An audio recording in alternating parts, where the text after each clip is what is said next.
Hello बच्चों, कैसे हैं। आज करेंगे क्वेश्चन नंबर 2। क्वेश्चन नंबर 2 क्या है? Classify the following into assets, liability, capital, expense and revenue. यानी हम क्लासीफाई करना है कि ये असेट है, लायबिलिटी है, कैपिटल है, एक्सपेंस है या रेवेन्यू है। सिंपल है। देखो, लैंड है, क्या है मेरे पास? असेट है। लैंड मेरी क्या होती है? मेरी असेट्स होती है। बिल्कुल ठीक। इन्वेस्टमेंट भी मेरी असेट है ना, ये हमें पता लग गया। बिल्डिंग क्या है? मेरी असेट है। इंटरेस्ट रिसीव्ड, मेरे पास पैसा आया है, इंटरेस्ट का पैसा आया है यानी रेवेन्यू हुआ है, मुझे इनकम हुई है, this is a revenue. Salary क्या है? मेरे लिए क्या है? कंपनी के लिए क्या है? जब मैं बोलती हूँ ना मेरे लिए क्या है, यानी कंपनी के लिए, तो कंपनी के लिए सैलरी क्या है? एक तरह का एक्सपेंस है, तो एक्सपेंस मानेंगे सैलरी। सैलरी है, वेजेस है, ये सब एक्सपेंस होते हैं। बैंक ओवरड्राफ्ट, अभी मैंने बताया आपको। बैंक ओवरड्राफ्ट, बैंक ओवरड्राफ्ट क्या होता है? लास्ट वीडियो मैंने आपको बताया था। बैंक ओवरड्राफ्ट होता है कंपनी के लिए एक लायबिलिटी होती है जो बैंक द्वारा दिया गया एक तरह के अकाउंट में पैसा डाल दिया जाता है कि उसको पैसा यूज़ करो और इंटरेस्ट पे करो। लेकिन कंपनी के लिए तो ये लायबिलिटी है, क्योंकि आप जब भी यूज़ करते रहोगे पैसा आपको पे करना ही करना है, ठीक है। उसका इंटरेस्ट पे करना है, उसका जो प्रिंसिपल है वो भी पे करना है। डेटर क्या है? डेटर कंपनी के लिए असेट है, क्योंकि हमने इसको उधार माल बेचा, ये हमें पैसा देगा।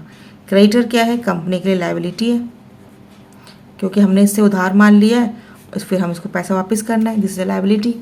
बैटर्स क्या है? बैटर्स कंपनी के लिए क्या है? एक्सपेंस है, क्योंकि हमने जो माल बेचा था, सोल्ड किया माल, वो हमने किसी को उधार दिया।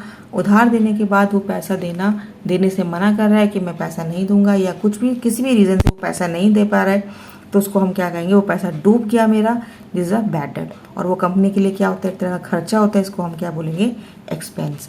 कैपिटल तो हमें पता ही है, कैपिटल तो कैपिटल में ही जाएगा। डेप्रिसिएशन, ये भी एक्सपेंस है। डेप्रिसिएशन क्या होता है? ये फिक्स एसेट की वैल्यू को, उसकी जो प्राइस है, जो उसका रेट है, उसको कम कर देता है, यानी उसकी कीमत को रिड्यूस कर देता है, डिक्रीज कर देता है। डेप्रिसिएशन एक तरह का घिसावट होती है जो फिक्स एसेट के ऊपर लगती है per annum. Motor vehicle, motor vehicle asset है मेरी कंपनी के लिए, ठीक है। मोटर व्हीकल कार है, जो कार होती है, कंपनी की कार है, कंपनी के लिए कोई वैन है, कोई ट्रक है, तो ये सब क्या है? कंपनी की असेट है। फ्रेट यानी किराया भाड़ा, कंपनी के लिए क्या है? एक्सपेंस है, खर्चा है कंपनी के लिए। वेजेस, ये भी कंपनी के लिए एक्सपेंस है, खर्चा है, लेबर को दिया जा रहा है। गुडविल कंपनी की असेट है। गुडविल क्या होता है? गुडविल कंपनी का ब्रांड होता है, मैंने आपको बता रखी है जब भी मैंने बेसिक टर्म आपको बताई थी। गुडविल क्या है? एक तरह से ब्रांड है, माउथ पब्लिसिटी होती है। अच्छी चीज़ बेचोगे, आपका ब्रांड बन जाएगा, तो गुडविल जो चीज़ है, जो ब्रांड के नाम से लोग अपने आप आएंगे, आपको बार बार मार्केटिंग करने की ज़रूरत नहीं है, ठीक है। तो हम बड़ी बड़ी कंपनीज़ हैं, वो देखिए कभी भी बहुत बहुत रेयर उनके एडवर्टीजमेंट्स आते हैं, बहुत रेयर, लेकिन उनके नाम है वो हर किसी के मुंह पे चढ़े होते हैं, क्योंकि उनकी गुडविल है।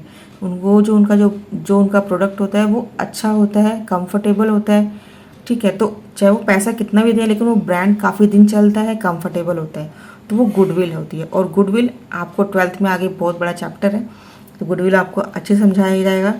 तो अभी तक के लिए गुडविल क्या है कि एक तरह से ब्रांड है जो कस्टमर को अपने आप आपके पास लेके आता है, ठीक है। रिपेयर क्या है? कंपनी के लिए एक्सपेंस है, खर्चा है ना, रिपेयर एक्सपेंस होता है। तो ये हमारा क्लासीफाई हुआ क्वेश्चन नंबर 2।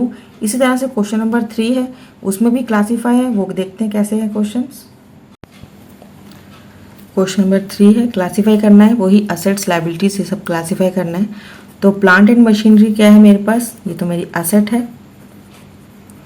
बैंक का लोन, हमें बैंक का लोन चुकाना होता है, दिस इज लायबिलिटी, कंपनी के लिए क्या है? लायबिलिटी है। सेल्स क्या है?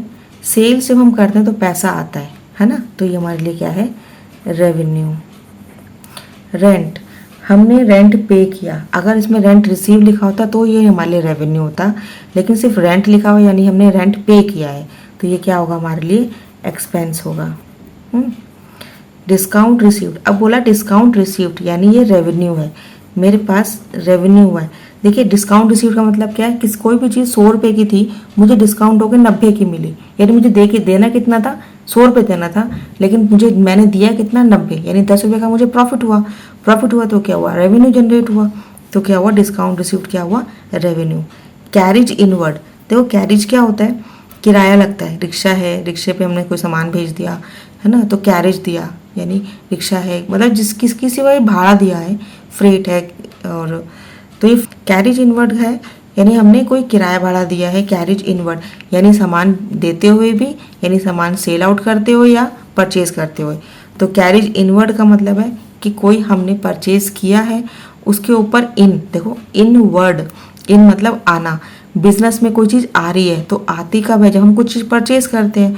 तो जो परचेज की हुई चीज़ के ऊपर हमने कुछ किराया दिया उसको हम बोलते हैं कैरिज इनवर्ड। और कैरिज इनवर्ड क्या है, मेरे लिए एक तरह का एक्सपेंस है, किराया हमेशा एक्सपेंस ही रहेगा। और कैरिज आउटवर्ड की बात करें तो कैरिज आउटवर्ड भी क्या है, मेरे लिए एक्सपेंस है। तो ये ध्यान रखना कि कैरिज आउटवर्ड का मतलब है कि हमने सेल करते वक्त किसी को भाड़ा दिया है, हमने कहा भी उस कंपनी में जाके ये सामान डाला हो, वहाँ पे दिया हो सामान, और हमने आपको इतना पैसा देते हैं, तो हम उसके ऊपर क्या करते हैं, उसको पैसा देंगे, तो हमारे लिए क्या है, ये भी कंपनी के लिए एक्सपेंस है। ठीक है, अब आती बात परचेज की।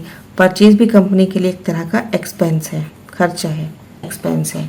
बिल्स पेबल, बिल्स पेबल क्या होता है, ये कंपनी के लिए एक तरह की लायबिलिटी है। क्यों, बिल्स पेबल का मतलब है मैंने कोई सामान उधार में खरीदा है, अब मैं उसको, जब उसके बाद डेट, जो मैंने डेट डाली है कि 2 महीने बाद पेमेंट करूंगी, 15 दिन के बाद पेमेंट करूंगी, 3 दिन के बाद पेमेंट करूंगी, तो उस उतने दिन के लिए ये मेरी लायबिलिटी है, मुझे उसको पे करना है। तो बिल्स पेबल क्या हुआ, लायबिलिटी। वेजेस क्या है, मेरे लिए एक्सपेंस है, खर्चा है जो मैंने लेबर को देना है।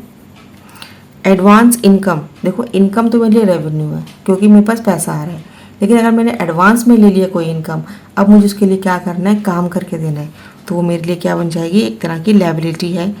अगर एडवांस में कुछ आता है, एडवांस में मेरे पास कुछ आ गया, तो मुझे उसके काम करके देना है, यानी वो मेरी लायबिलिटी बन गई।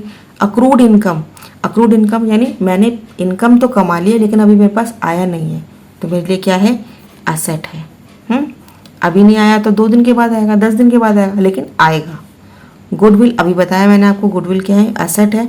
जो पब्लिसिटी होती है, जो ब्रांड है हमारी, जिससे गुडविल से हमेशा बिजनेस इंक्रीज होता है। अगर हमारी अच्छी गुडविल होगी, हमारा ट्रस्ट लोगों पे रहेगा, तो हमारे पास लोग अपने आप सामान लेने आएंगे। फर्नीचर एंड फिक्चर्स, ये भी एसेट है, फर्नीचर हमारी कंपनी के लिए एसेट होती है। आउटस्टैंडिंग एक्सपेंस, एक्सपेंस तो हमें पता है कि एक्सपेंस होता है, लेकिन अगर एक्सपेंस के आगे आउटस्टैंडिंग लग जाए तो क्या होगी, वो लायबिलिटी बन जाती है।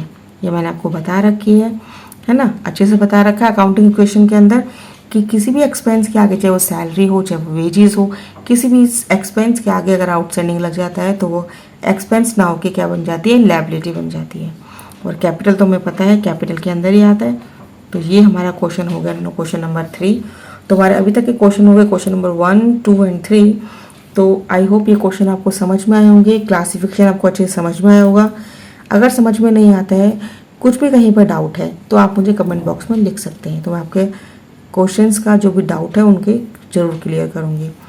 तो क्वेश्चन नंबर 1, 2, 3 यहाँ पे क्लियर कंप्लीट होते हैं। आई होप ये वीडियो आपको समझ में आई होगी। समझ में आई हो तो लाइक ज़रूर कीजिए, शेयर ज़रूर कीजिए और सब्सक्राइब करना ना भूलिए। अपने क्लासमेट्स, अपने ट्यूशन मेट्स को ज़रूर बताइए इस चैनल के बारे में। तो आज के लिए इतना ही, अगली वीडियो में अगले क्वेश्चन के साथ मिलते हैं, तब तक के लिए good bye, thanks for watching, have a nice day.